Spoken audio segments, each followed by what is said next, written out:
വിശുദ്ധ ലൂക്ക എഴുതിയ സുവിശേഷം 4-ാം അധ്യായം. മരുഭൂമിയിലെ പരീക്ഷ.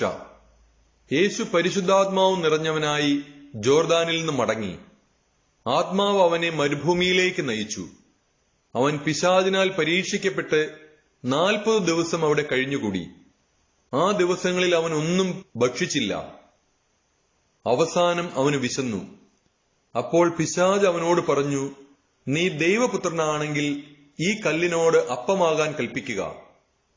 യേശു അവനോട് പറഞ്ഞു, അപ്പം കൊണ്ട് മാത്രമല്ല മനുഷ്യൻ ജീവിക്കുന്നത് എന്ന് എഴുതപ്പെട്ടിരിക്കുന്നു. പിന്നെ പിശാച് അവനെ ഒരു ഉയർന്ന സ്ഥലത്തേക്ക് കൊണ്ടുപോയി. ഭൂമിയിലെ സകല രാജ്യങ്ങളും ക്ഷണനേരം കൊണ്ട് അവന് കാണിച്ചു കൊടുത്തു. പിശാച് അവനോട് പറഞ്ഞു, ഇവയുടെ മേൽ എല്ലാ അധികാരവും മഹത്വവും നിനക്ക് ഞാൻ തരാം. ഇതെല്ലാം എനിക്ക് നൽകപ്പെട്ടിരിക്കുന്നു. എനിക്ക് ഇഷ്ടമുള്ളവർക്ക് ഞാനിത് കൊടുക്കുന്നു. നീ എന്നെ ആരാധിച്ചാൽ ഇവയെല്ലാം നിന്റേതാകും. യേശു മറുപടി പറഞ്ഞു, നിന്റെ ദൈവമായ കർത്താവിനെ നീ ആരാധിക്കണം, അവനെ മാത്രമേ പൂജിക്കാവൂ എന്ന് എഴുതപ്പെട്ടിരിക്കുന്നു. അനന്തരം പിശാച് അവനെ ജെറുസലേമിലേക്ക് കൊണ്ടുപോയി. ദേവാലയ ഗോപുരത്തിന്റെ ശൃംഗത്തിൽ നിർത്തിക്കൊണ്ട് പറഞ്ഞു, നീ ദൈവപുത്രനാണെങ്കിൽ ഇവിടെ നിന്ന് താഴേക്ക് ചാടുക. നിന്നെ സംരക്ഷിക്കാൻ അവൻ ദൂതന്മാരോട് കൽപ്പിക്കുമെന്നും നിന്റെ കാൽ കല്ലിൽ തട്ടാതെ അവർ നിന്നെ കൈകളിൽ താങ്ങിക്കൊള്ളുമെന്നും എഴുതപ്പെട്ടിട്ടുണ്ടല്ലോ. യേശു പറഞ്ഞു, നിന്റെ ദൈവമായ കർത്താവിനെ പരീക്ഷിക്കരുത് എന്നും പറയപ്പെട്ടിരിക്കുന്നു. അപ്പോൾ പിശാച് പ്രലോഭനങ്ങളെല്ലാം അവസാനിപ്പിച്ച് നിശ്ചിത കാലത്തേക്ക് അവനെ വിട്ടുപോയി. യേശു ദൗത്യം ആരംഭിക്കുന്നു. യേശു ആത്മാവിന്റെ ശക്തിയോടുകൂടെ ഗലീലയിലേക്ക് മടങ്ങിപ്പോയി. അവന്റെ കീർത്തി സമീപ പ്രദേശങ്ങളിലെല്ലാം വ്യാപിച്ചു. അവൻ അവരുടെ സിനഗോഗുകളിൽ പഠിപ്പിച്ചുകൊണ്ടിരുന്നു.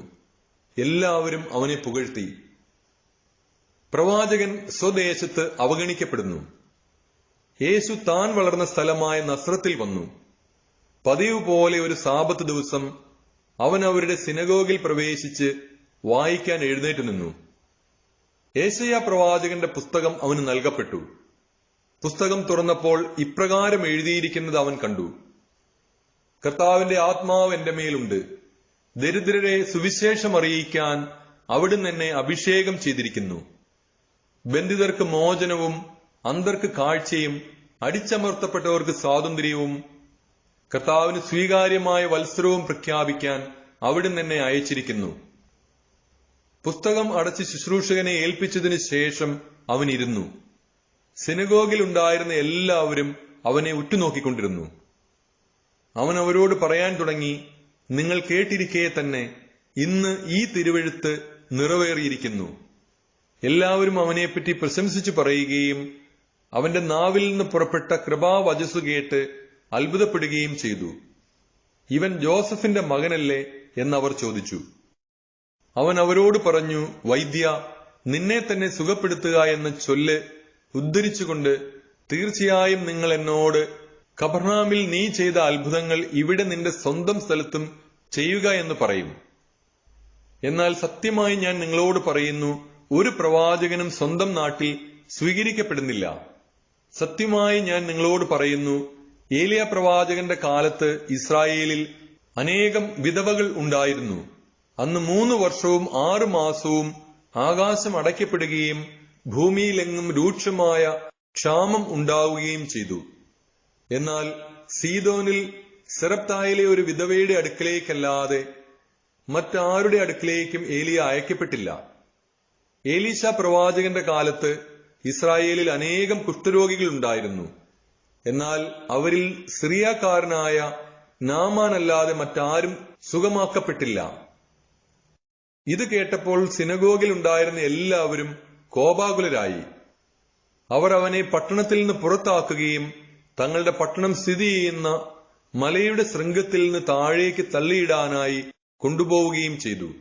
എന്നാൽ അവൻ അവരുടെ ഇടയിലൂടെ നടന്ന് അവിടം വിട്ടുപോയി. പിശാച് ബാധിതനെ സുഖപ്പെടുത്തുന്നു.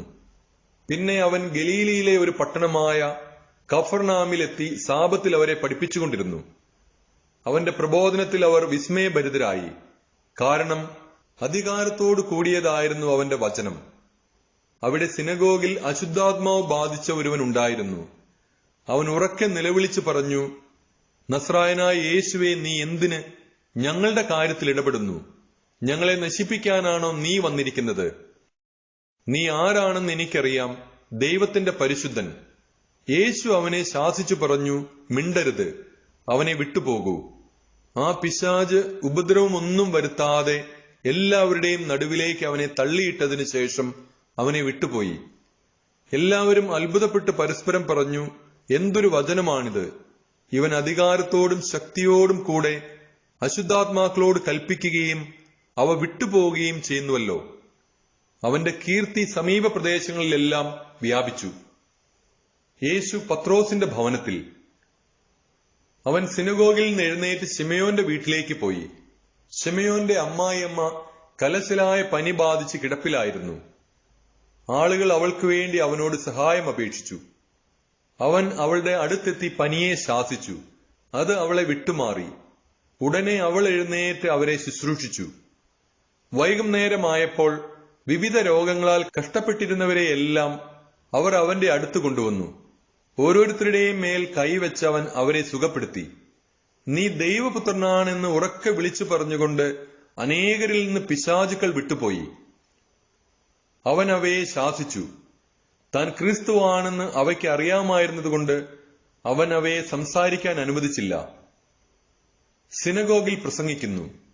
പ്രഭാതമായപ്പോൾ അവൻ ഒരു വിജന സ്ഥലത്തേക്ക് പോയി. ജനക്കൂട്ടം അവനെ അന്വേഷിച്ചു ചെന്നു.